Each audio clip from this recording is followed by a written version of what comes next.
Hi friends, ഇന്നൊരു അടിപൊളി beef recipe ആയാലോ. നല്ല ടേസ്റ്റി ആയിട്ടുള്ള നല്ല കുരുമുളക് ഇട്ട് റോസ്റ്റ് ചെയ്തെടുത്ത ബീഫ്. ഇതിൻ്റെ റെസിപ്പി എങ്ങനെയാണെന്നാണ് ഇന്നത്തെ വീഡിയോയിൽ പറയുന്നത്. ഇത് ചപ്പാത്തിക്കും പൊറോട്ടയ്ക്കും ചോറിൻ്റെ കൂടെയൊക്കെ നല്ല ടേസ്റ്റാണ് കേട്ടോ കഴിക്കാൻ. വെറുതെ കഴിക്കാനും നല്ല ടേസ്റ്റാണ്. നല്ല തേങ്ങാക്കൊത്തൊക്കെ ഇട്ട നല്ല അടിപൊളി ബീഫ് റോസ്റ്റ് എങ്ങനെ ഉണ്ടാക്കുന്നതെന്ന് നമുക്ക് നോക്കാം. കഴുകി വൃത്തിയാക്കി എടുത്തിട്ടുള്ള ഒരു 1/2 കിലോ ബീഫ് എടുത്തിട്ടുണ്ട്. ഇതിലേക്ക് കുറച്ച് മഞ്ഞൾപ്പൊടി ഇട്ട് കൊടുക്കുകയാണ്. കുറച്ചധികം ഇട്ട് കൊടുത്തിട്ടുണ്ട് മഞ്ഞൾപ്പൊടി. പിന്നെ നമ്മൾ ഇതിലേക്ക് ഇട്ട് കൊടുക്കുന്നത് നല്ല കുരുമുളക് പൊടിയാണ്. ഇത് ഏകദേശം 1 സ്പൂണോളം ഞാൻ ഇട്ട് കൊടുത്തിട്ടുണ്ട് കുരുമുളക് പൊടി. കുരുമുളകിൻ്റെ ടേസ്റ്റ് കുറച്ച് കൂടി നിൽക്കണം. ഇനി ഇത് നന്നായിട്ടൊന്ന് ഇളക്കി കൊടുക്കുക. ഇതിലേക്ക് കുറച്ച് ഉപ്പും കൂടി ഇട്ടിട്ടുണ്ട് കേട്ടോ. വീഡിയോയിൽ എടുത്തിട്ടില്ല എന്നേ ഉള്ളൂ. ഉപ്പ് ആവശ്യത്തിന് ഇട്ട് കൊടുക്കണം. എന്നിട്ട് കുക്കർ അടച്ചിട്ടുണ്ട്. ഇത് ഞാൻ ഏകദേശം ഒരു 7 വിസിൽ വരെ ഞാൻ വേവിച്ചെടുക്കുന്നുണ്ട്. മീറ്റ് നല്ല സോഫ്റ്റായി കിട്ടാൻ വേണ്ടിയിട്ട് നന്നായിട്ട് വേവിച്ചെടുക്കുന്നുണ്ട്. അതവിടെ ഇരുന്ന് വേവട്ടെ. ആ സമയത്ത് നമുക്ക് ഒരു മസാല തയ്യാറാക്കാം.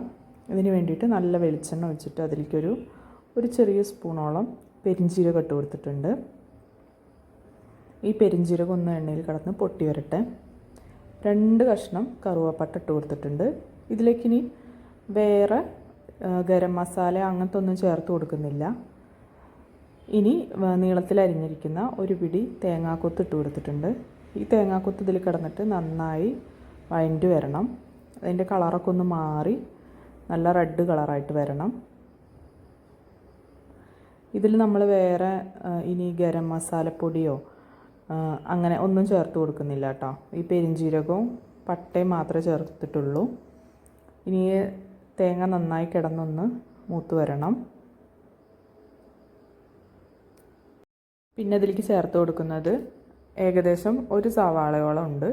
കൊത്തിയരിഞ്ഞെടുത്തിരിക്കുന്ന സവാള ചേർത്ത് കൊടുക്കുകയാണ്.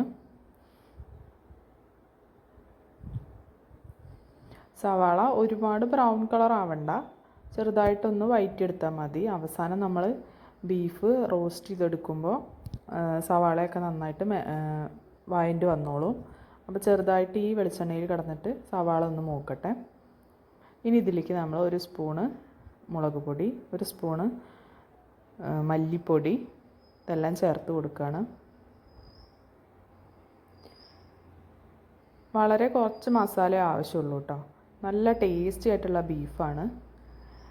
ഈ സവാളയൊക്കെ ഒന്ന് വഴണ്ടി വരുമ്പോൾ അതിലേക്ക് അവസാനമായിട്ട് നമ്മൾ വെളുത്തുള്ളി ചതച്ചത് ഇട്ട് കൊടുത്തിട്ടുണ്ട്. ഈ സമയത്ത് വെളുത്തുള്ളി ഇട്ട് കൊടുത്തത് എന്താണെന്ന് വെച്ച് കഴിഞ്ഞാൽ അതിൻ്റെ ഫ്ലേവർ ശരിക്കും ഇപ്പോൾ ഇട്ട് കൊടുക്കുമ്പോഴാണ് കിട്ടുന്നത് കേട്ടോ. നമ്മൾ ഉള്ളിയുടെ തൊലി കളയാതെ തൊലിയോട് കൂടിയാണ് വെളുത്തുള്ളി ചതച്ചിട്ടിരിക്കുന്നത്.